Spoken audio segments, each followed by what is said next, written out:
would come about somewhere from December 21st all the way to around January 6th or so. And so the people of the North would celebrate different holidays, have different occasions based upon the winter solstice. In the wintertime, there is a period where there is no light. You are literally in darkness 24 hours of the day. And this stretches for a period of time. Now, could you imagine if you're living in Alaska or living in Canada or living in Norway and you don't have central heating and the cold is outside, it's darkness around you. People are dying from disease. It's a terrible time, and every family would probably lose somebody, or they would know of somebody dying from the cold and disease during that season. This is the winter solstice. And so when the sun starts to come out, the people now are looking at the sun as a life-giving force. And so during that time, a number of ceremonies were held in northern countries. In the far north was the Feast of the 12 Nights, which stretched from December 25th to January 6th. Also in ancient Greece, there was the Bacchanalia, which was held for their god Bacchus, the god of wine and sport and play. The Romans had the Saturnalia for their god Saturn, their main sun god Saturn. And so you find during these times that the people held ceremonies in the north. They would burn bonfires. The light was important, the fire, because the fire represents the light, the life-giving force for those who worship nature. Also in the north, they recognized that there was one tree that despite the cold would still remain alive, the evergreen tree, the fir tree. And so in some cases, they would take this fir tree, believing that there was powers of life within the tree, and they would put it in their homes, set it there and put a light on the top of it, or burn them in the front, or they would make mistletoes and put them over their doorways, a type of what we would call ta'wiz or tamima. It is an amulet. And they would hang the amulet over their doors, hang the amulets in their home, hoping that this fir tree, that this so-called life-giving force would protect them from the danger of the winter. And so their ceremonies developed around this. And this went on for hundreds of years. We also find in the ancient northern countries and the Druids of the north, they carried out special ceremonies surrounding the mistletoe and surrounding the fir tree and the beliefs, and they would meet within circular areas. And they had a secretive cult that spread throughout the far northern countries. One of the interesting individuals, and you can look this up if you can find it in the dictionaries or encyclopedias, is a man called Mithra or Mithras. This is a very mysterious character. And when you look at history, you find that this individual called Mithra was born on December 25th. His day of the week was the 7th day of the week, that we still call Sunday. He was supposed to be the son of the sun god himself, and they had a special sacrament made up of bread and wine, and they would make this drink during this time, and supposedly he died for the sins of the people. Sounds familiar? What if you could make a couple extra $1,000 a month using one little app on your phone? Well, I want to show you what it is and how to do it. So this is the app right here, guys. It's the Facebook app. And did you know that while most people are using Facebook to see what their friends are doing or just... It's familiar, doesn't it? But when you try to find Mithra or Mithras in the encyclopedias, they, through state intervention, erase the name. Why is this? That is because after the time of Jesus, Isa alayhi salam, when the message began to spread and they went north, and you'll see within historical writings that Barnabas, one of his disciples, met a man named Saul or Paul, who later called himself Paul. Paul said he saw Jesus on the Damascus road, and he went to the disciples, but the disciples turned against Paul. Only Barnabas stayed with him. But when Paul and Barnabas went into Greece, Barnabas left him. Now, what is the reason why they all left him? What are the concepts coming through Paul? Many people say, well, they left him because he was Saul before and he used to torture the early followers of Isa alayhi salam. But also you can see, and if you look at present day Christianity, that most of the concepts of the Trinity, of the blood sacrifice, the original sin, and most of the concepts which relate to more than one God are coming through Paul. The preachers are quoting Paul sometime more than Jesus during their sermons. And so Barnabas left Paul. And somewhere in the early days, in Rome or Greece, somewhere in that area, those missionaries who were teaching the teachings of Jesus, Isa alayhi salam, met with this force coming from the north. And so you will see in ancient Roman history that in some cases the Roman emperor would go out to the Colosseum and the gladiators would be fighting each other and everybody's cheering for the gladiators. Sounds like one of our football games. They would go to the Colosseum, right? And the gladiators would fight.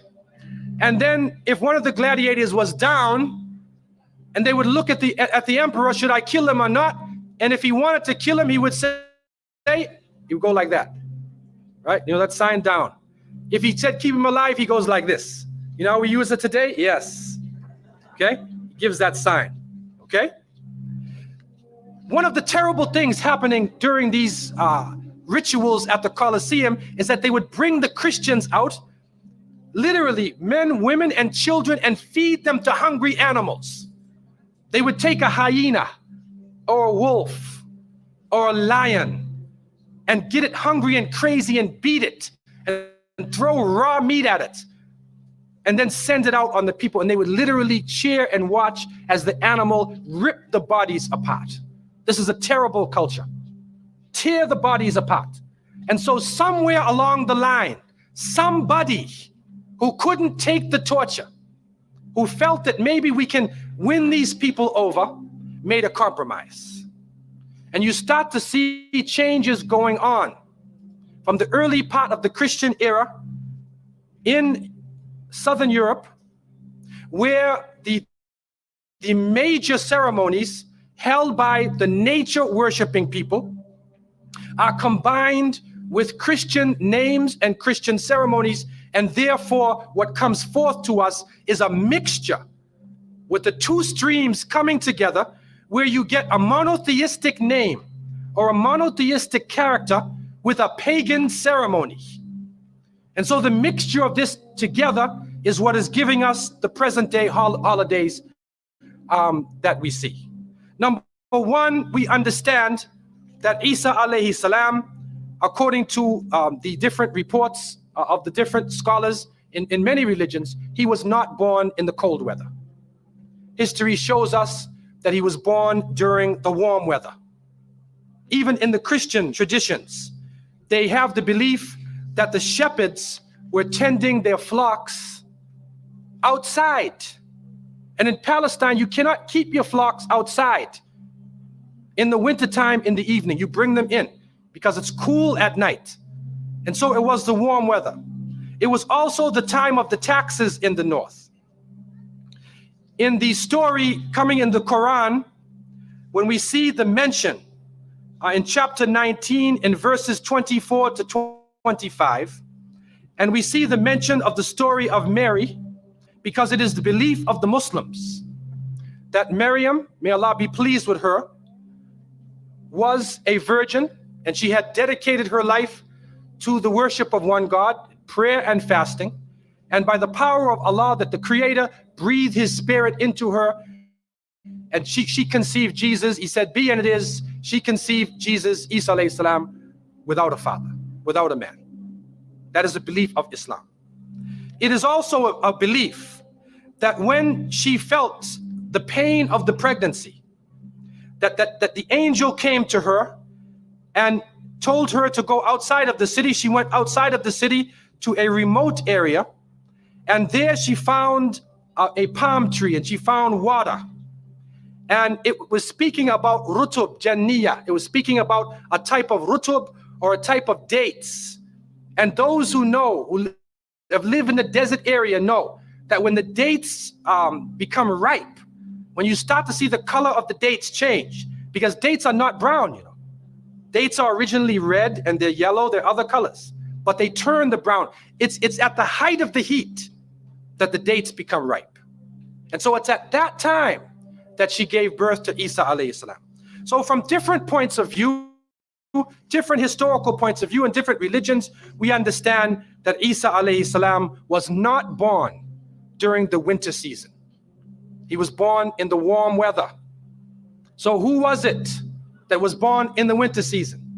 What is that? Who is that character now? Let us become detectives and try to find out the answer to this problem. Number one, you have to understand this concept of Saturn, the concept of Bacchus. When they are portrayed by the different artists who drew pictures of them or the sculptures, they're usually portrayed as a heavy-set man with a white beard. And when in the Sistine Chapel, Michelangelo drew his picture, you could see the long flowing beard, and there are actually pictures of this man on a sled being drawn by snakes with wings. Snakes with wings. Snakes do not normally fly.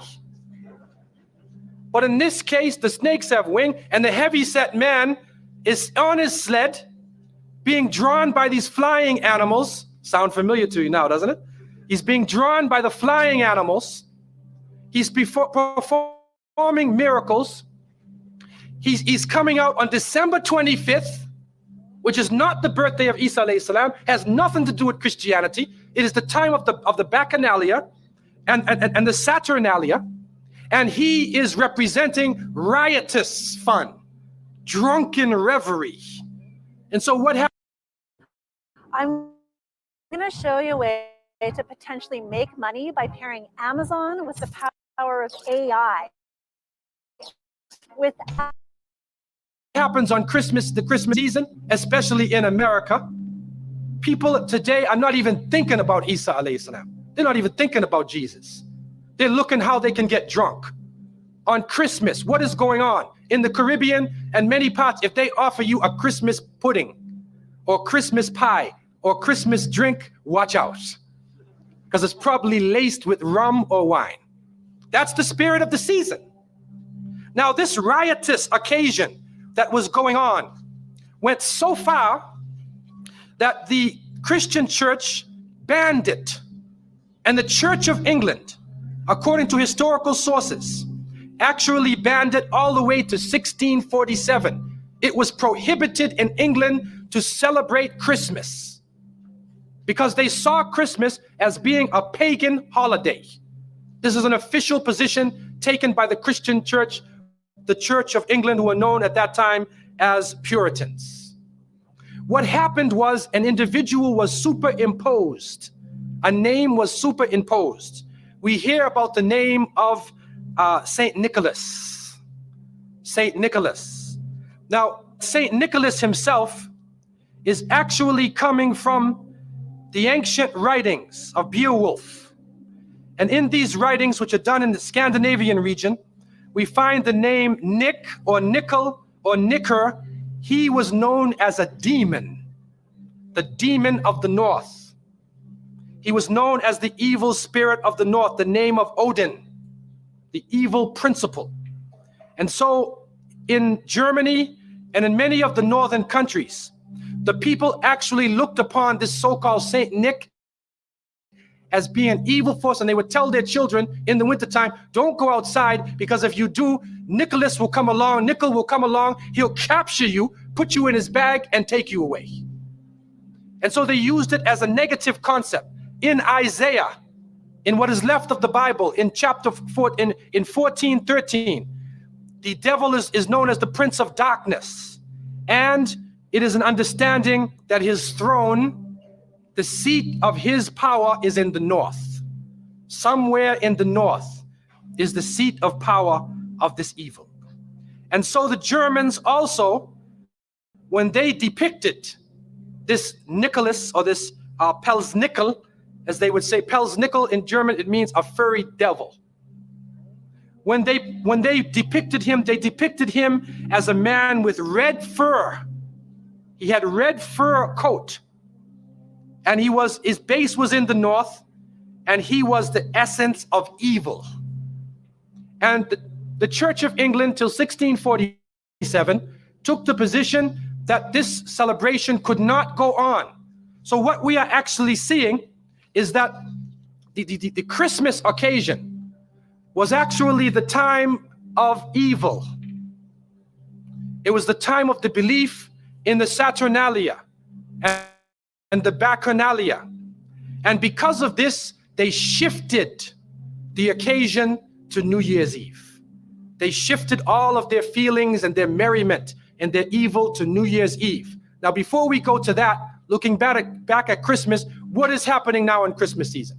I don't know what goes on in Miami, but in the northern cities, on Christmas occasion, they put lights around and Santa Claus parades. Do you have a Santa Claus parade here? They have Santa Claus parades, and St. Nicholas is outside and he's in the streets, and everybody's talking about St. Nicholas, and the poor children are taught that St. Nicholas is going to come down your chimney. Most people don't have chimney in Miami anyway, but a 350-pound man is going to come down your chimney and bring you presents and keep his clothes white and red, and go to all of the homes in the area and put presents in your stockings and put presents under your tree, and then fly back out into space. And the poor father who sweat and toiled all year to get you the presents gets no credit for the present given to the child. St. Nicholas comes down the chimney, gives you this present, flies off into the night.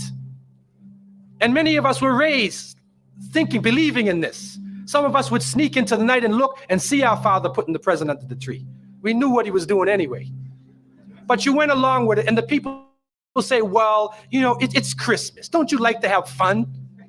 You want to stop the children from having fun? What kind of people are you? But what are you teaching the children? You are using the name of Jesus, using the name of Isa alayhi salam, and you are using a figure who historically is the devil. The devil himself, wal-iyadu billah. They are using his figure, and he has now taken over the Christmas season. Christmas now to most people means materialism. You have to buy presents for your cousins and your friends, and you got to buy about 34 presents. And you find that most American people are in debt for 6 months after Christmas. Now, where is Jesus? You get drunk, you fight, you lose all your money, the stores raise their prices. Isa alayhi salam is described as a very humble person. Most of the time he didn't wear shoes, only 1 or 2 changes of clothing. A very simple person, eating very simple food, fasting most of the time. You see what is going on? There are 2 streams now, a stream of polytheism, a stream of monotheism, and now the polytheism, the materialism, is overtaking the monotheism and standing in the way and taking over our society. And some foolish Muslims coming along from outside in their country say, well, I just want to be an American. I want a tree too. So I said, one of the brothers said he had a Christmas tree in his house. He came for. I said, brother, do you know what the tree stands for? He said, no. Okay, I'll get a palm tree with dates. I'll make it halal, a halal Christmas tree. But brother, you have to understand what it means. You have to understand what it means. Number one, the Prophet ﷺ, when he talked about ar-ruqya, wa tama'im, wa tiwala, he said all of these things are shirk.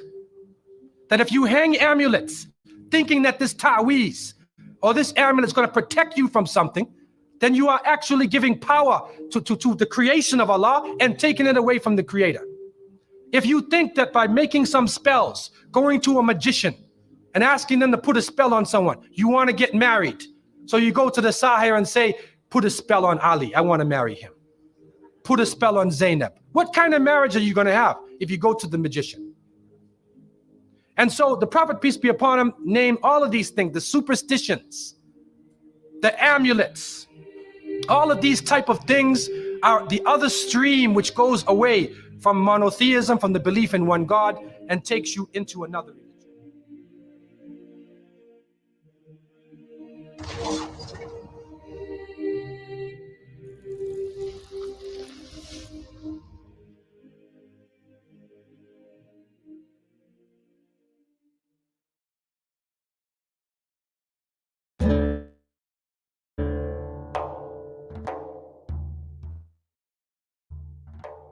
This